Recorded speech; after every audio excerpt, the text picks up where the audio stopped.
এইমাত্র অপবিশ্বাস এবার নতুন স্টাইলে পোশাক পরে এবার সাকিবের জন্মদিনের কেক কাটলেন উপলক্ষ করে। এরকম লুক গেটআপে কখনো দেখা যায়নি অপুকে।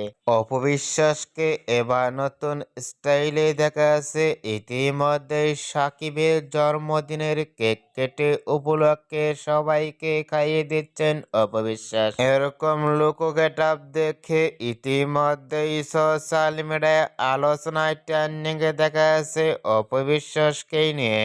সাকিবের জন্মদিনের উপলক্ষে কেক কেটে এবার অপবিশ্বাস ইতিমধ্যেই সোশ্যাল মিডিয়ায় দেখে ইতিমধ্যে ভক্ত ও শুভাকাঙ্ক্ষীরা অবাক হয়ে পড়ছেন। অপবিশ্বাস এবার সাকিবের জন্মদিনের উপলক্ষে এবার কেক কাটলেন। এরকম লুক গেটআপ দেখে আপনাদের কি মন্তব্য নিচে কমেন্ট বক্সে জানিয়ে দিন।